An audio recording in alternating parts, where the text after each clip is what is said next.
My name is Kristen Fuller, and I'm here today with Sandy Quinn, who is the administrator at Thomas Allen Incorporated. Thomas Allen is a social service agency that provides different services for people who are in need, and I am here to talk to her about the recent budget cut and how that affects social service organizations. So my first question for you, Sandy, is how do the budget cuts affect the overall functioning of companies like Thomas Allen?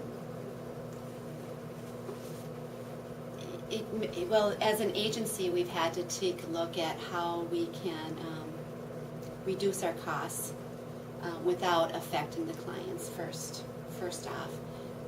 So we've made a lot of changes internally, sometimes not rehiring for positions or not hiring at the full number of hours for the positions, and those are primarily indirect hours where they're not directly related to the client's services on a day-to-day basis. So we might cut back in our HR department, in our administrative support areas, which we already have done. So it makes it more stressful because other people have to pick up those job duties. The job duties don't go away. So we've had to spread those out amongst, myself as administrator, our finance department, and other departments. And some of those people are currently indirect supports to the client service areas. And so if we're taking them away to do more behind-the-scenes stuff, it gives them less chance to interact and be available at the sites and the different programs that we provide. Okay. And then when was the last time the state enforced a budget cut affecting Thomas Allen? I believe it was in 1997. That was quite traumatic. We needed to cut back on service hours to clients at that time.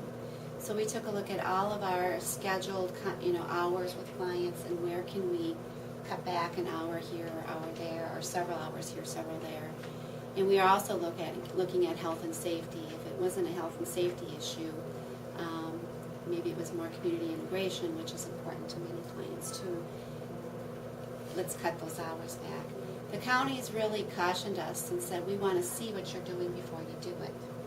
So we had to come up with a lot of administrative time coming up with where could we cut, presenting it to the county approving or not approving parts or all of it, and saying, well, why don't you take more hours away from this program and not that program? And it was a lot of juggling and trying to make things work while at the same time trying to preserve the services for the clients.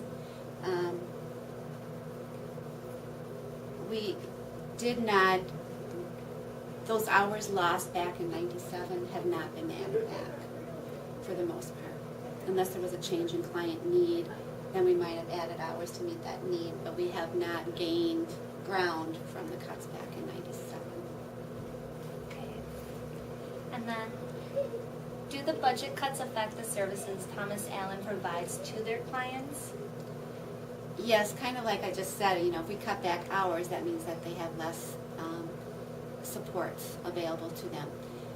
One example would be we had an individual where community integration was pretty important to this individual to get him out and about in the community because he tended to not want to do that, and we had some goals in that area to get him to be able to interact more appropriately with other people. And the family was pretty upset that these hours were cut, and they privately funded them for a while, which is great. I mean, you want some natural supports to come in. It was financial support. They still wanted our staff to do it.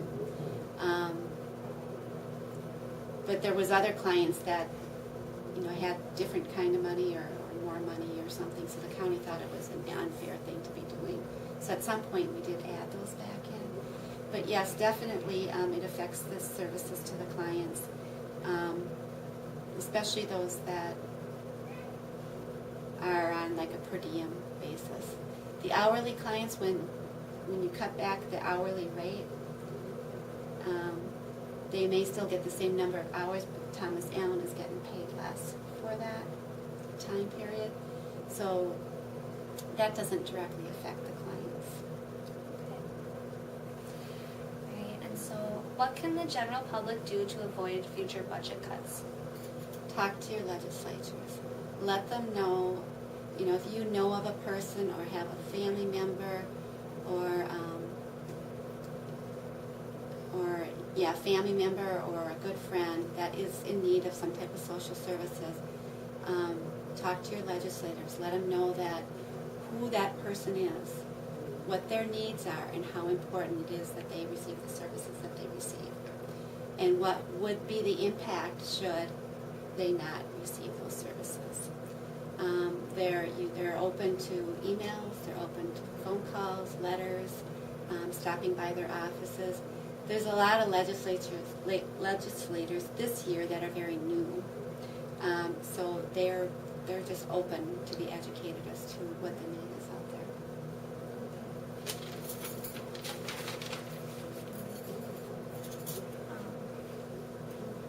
And then with the budget cuts, how do they affect the general public in regards to like social service agencies?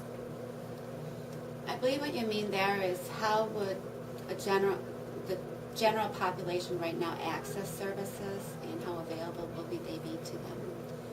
For quite some time now, there has been a moratorium on development of any new, what we call beds.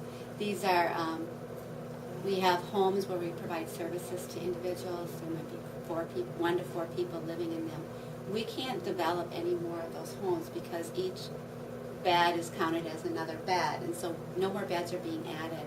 So what people have for choice right now is what is currently available. It's already been developed. Doesn't matter about the specific or unique needs of your family member to come into a new home. You need to choose from what's currently available. There isn't any more development. There is also a limit on the amount of monies available to support people in moving. You might have a son or daughter that's graduating from high school, and it would be the natural time for them to move on to their own apartment with supports. If the money's not available, which most likely it won't be, unless there is a crisis in that home, most likely they're going to be asking, or you're going to be forced to maintain your child in your home. Not like it's a forcing thing, because most people love their children and want to, they'll do what they can. But it's not going to be a natural, it's not going to probably happen when they're 18 or 21, when the money's just not available. And let's say you're an elderly or elderly parents, and you feel that it's time for your son, it's time for your son or daughter to move on. You might be moved up higher on the list, but there still might need to be a crisis in order for it actually to happen, because the money's pretty tight. That's probably, in regard to the types of services that we provide, those would be, coming into the service area that would be the most difficult. With money being tight, it's those that are more emergency need would get priority within the county system. Okay. My last question is, how do the budget cuts affect the families of the clients Thomas Allen serves? Well, kind of how I mentioned before in terms of cutting back hours, we do reach out to the families when we do have cutbacks as to what kind of supports that they could provide in addition to what they're already doing. Families are currently doing quite a bit in terms of they may help with taking individuals to medical appointments. They may be available to take their son or daughter for a few hours on weekends, help out during the week with some shopping. Families are already involved, and so with this, if we were to cut back hours, it may mean that they can't go do their physical therapy at the Y, in a heated pool. Moms or dads would be asked to pick that up. And sometimes moms and dads are elderly, and it's either, and it's really saddens them because they're maybe not able to pick up on that. But yeah, that's maybe not a health and safety, not determined to be a health and safety issue, and maybe is something that needs to be cut.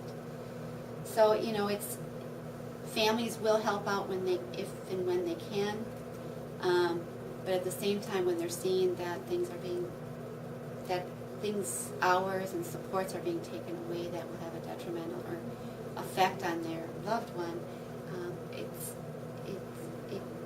makes them not trust the system. They thought that this was a good place for them to be, and they trusted that they would be well taken care of, and now there's going to be doubts. Okay. Well, thank you so much for meeting with us today, and that really Thank you. helped. It was nice to meet you, and you, Lindsay. Yeah. Well, nice to see you again.